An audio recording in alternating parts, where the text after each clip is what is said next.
Hi there, and thank you, Chris, for your suggestion on how do I find extended chords easily in order to quickly put my hands on 9ths, 11ths, and 13th chords. Well, to begin with, it's imperative that you already know all the notes that make up all 12 major triads. Now, this should be done in your head away from any keyboard reference. You will need to be able to ask yourself such questions as, the 5th of G is D. The 3rd of E flat is G. Also, reverse the question. A is the 5th of D. And D sharp is the 3rd of B. You will find they are quite easy to memorize. Once you have the note sequence firmly implanted in your head, hopefully you'll be referring to these notes for the rest of your life. All letter names of any triad remain the same regardless of what form the chord comes in. I think that bears repeating. Let's listen carefully. All letter names of any triad will remain the same regardless of what form the chord comes in. For example, most of you probably know that an F chord is F-A-C, 1, 3, 5.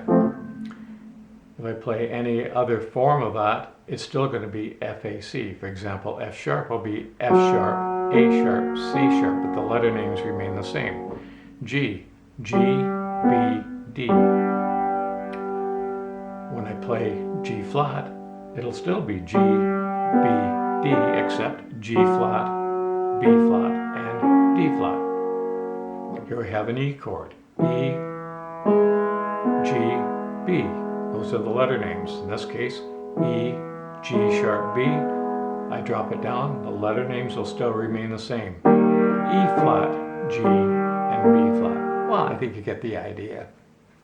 Once memorized, use the triads like the home row on a keyboard. You know, F, R, F, J, U, J, D, E. Oh, you get the idea. So here I have my trusty C chord. Everybody knows it's pretty well C, E, and G, 1, 3, 5. But I can find any note that I want in the scale just by the reference points here. For example, I want to find a 6. Well, I know G is the 5th, so I go up a whole tone, and there is my 6. I could also represent a 13, because the 6 and the 13 are the same note. If I wanted a 4th or 11th, the 3rd can go up a half tone, in this case to F. And if I wanted to make the chord minor, the 3rd will just drop a half tone, in this case E flat. Want to find a 7th? Not a problem. I'm just going to look up to the next root up and go back a whole tone, and there's my 7th. Want to find a 2nd? 1, 2 is D. Want to find a 9th? Same thing. 8, 9. And a major 7th. Look for my root and drop a half tone, and there's my C major 7. Now let's say I want to play a G9 chord in my left hand. Well, because I'm using extended chords now, notes over the octave, 9ths, 11ths, and 13ths, I know for a fact I will not be playing any root in the chord, but that doesn't mean I'm not going to locate it. So if I want to play a G9, first thing I'm going to do is look for G.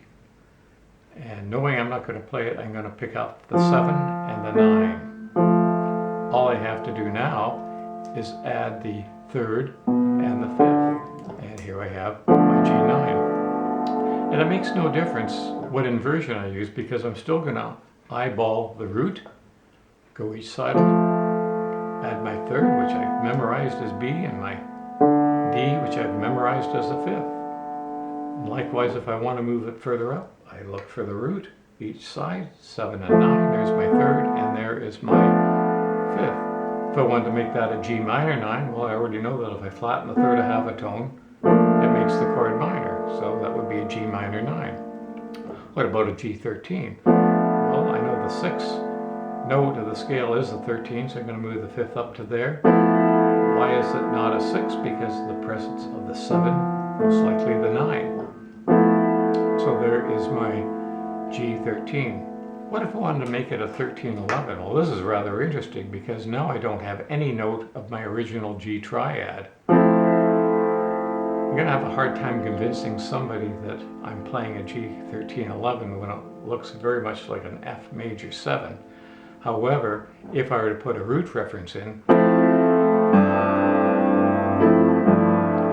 then we get the feeling that it is definitely a G1311. Although some musicians just like to keep the chords ambiguous, so not really giving too much away of what the origin is of the chord.